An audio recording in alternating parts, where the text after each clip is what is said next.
এই শামসুদ্দিন চৌধুরী মানিক আমাদের যে প্রাক্তন জাস্টিস সাহেব, উনি আজকে ওনাকে বাড্ডা থানার মামলা নম্বর ৭-৮-২৪, বাড্ডা থানার মামলা নম্বর ১১-৯-২৪, বাড্ডা থানার মামলা নম্বর ৪-৮-২৪, বাড্ডা থানার মামলা নম্বর ৬-৮-২৪, বাড্ডা থানার মামলা নম্বর ১১-৯-২৪, বাড্ডা থানার মামলা নম্বর হচ্ছে ৩-৮-২৪, বাড্ডা থানার মামলা নম্বর ৪৭-৭-২৪, বাড্ডা থানার মামলা নম্বর ৪-৮-২৪ এবং বাড্ডা থানার মামলা নম্বর হচ্ছে ১-৯-২৪-এ শামসুদ্দিন চৌধুরী মানিককে সোনেশ দেখানো হয়।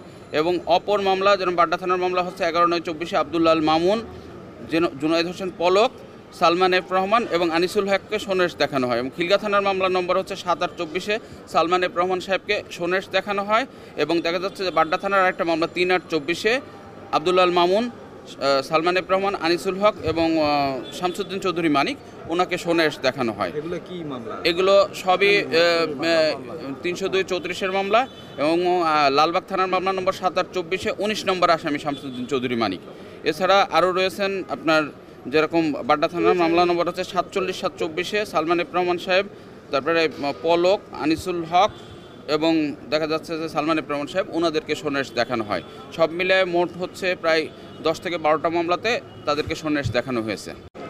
উনি আপনারা জানেন যে বাংলাদেশের একজন, উনি মহামান্য হাইকোর্ট আপিল ডিভিশনের জাস্টিস ছিলেন এবং উনি মুক্তিযুদ্ধের পক্ষে ছিলেন এবং সবসময় সংগ্রাম এবং মুক্তিযুদ্ধের পক্ষে উনি সবসময় কথা বলে গিয়েছেন।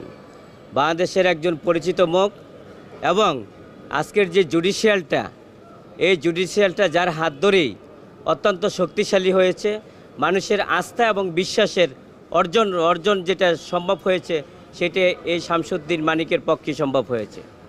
আপনারা জানেন আজকে যে অভিযোগ করা হয়েছে শামসুদ্দিন চৌধুরী মানিকের, এই অভিযোগগুলি কোনোভাবেই সঠিক না এবং কোনোভাবেই গ্রহণযোগ্যতা নাই। কারণ একজন মহামান্য আপিল ডিভিশনের বিচারপতি উনি ক্রমেই কোনো ৩০২-এর মামলায় বা ৩৪-এর মামলায় সম্পৃক্ত হতে পারেন না। আমরা বিজ্ঞ আদালতে বলেছেন যে শামসুদ্দিন চৌধুরী মানিক উনি জাস্টিস ছিলেন এবং এদেশের মানুষকে ন্যায় বিচারের জন্য বাংলাদেশের বহু আলোচিত যে জাজমেন্টগুলি এই শামসুদ্দিন চৌধুরীর হাত ধরেই এসেছে। স্বাধীনতার সপক্ষে এবং স্বাধীনতার মুক্তির জন্য উনি যতগুলি জাজমেন্ট হয়েছে সব ওনার আমলে এবং ওনার সময়ে সেটা হয়েছে। বাংলাদেশের ইতিহাসে এবং বাংলাদেশের স্বর্ণাক্ষরে যার নাম লেখা থাকবে সেটা শামসুদ্দিন চৌধুরী মানিক। আমরা বলেছি ওনার বিরুদ্ধে যে অভিযোগ হয়েছে অভিযোগগুলি সম্পূর্ণ ব্যক্তিহীন, উদ্দেশ্য প্রণোদিত। আমরা বিজ্ঞ আদালত থেকে বলেছি যে ওনাকে যদি এই মামলায় সম্পৃক্ত করা হয় তাহলে জুডিশিয়ালের প্রতি এবং আইনের প্রতি মানুষের শ্রদ্ধা হারাবে এবং জুডিশিয়াল এবং আইনের প্রতি মানুষের যে আস্থা এবং বিশ্বাস সেটা কোনো ক্রমেই আর ধরে রেখে যাবে না। আমরা বিজ্ঞ আদালতে বলেছি যে শামসুদ্দিন চৌধুরী মানিক অত্যন্ত আলোচিত ব্যক্তি এবং কলামিস্ট এবং বিভিন্ন পত্রপত্রিকা মিডিয়ার মাধ্যমেও উনি সারা বাংলাদেশে একটা মুক্তিযুদ্ধের সপক্ষে শক্তি হিসাবে অর্জন করেছে। ওনার বিরুদ্ধে অভিযোগ হচ্ছে উনি আওয়ামীপন্থী একজন বিচারপতি ছিলেন এবং বুদ্ধিজীবী ছিলেন। সেই কারণেই উদ্দেশ্য প্রণোদিতভাবে মিথ্যাভাবে এই মামলায় সম্পৃক্ত করা হয়েছে। এই মামলায় কোনো ক্রমেই উনি জড়িত না এবং এই মামলার ঘটনা সম্পর্কে উনি জানেনও না, এই মামলার ঘটনা সম্পর্কে কোনো অবগতও না। আজকে এখানে আমাদের আসামি যে আপনার জনাব সালমান এফ রহমান এবং জনাব আনিসুল হক সাহেবদের আদালতে উপস্থিত করা হয়েছে। তাদেরকে বাড্ডা থানার মামলা এবং খিলগাঁও থানার মোট 5টা মামলায় তাদেরকে সোনেশ দেখানো হয়েছে। আমরা যেটা এখানে দেখেছি আদালতে যে এই প্রত্যেকটা মামলাই তাদের বিরুদ্ধে কোনো সুনির্দিষ্ট অভিযোগ নেই।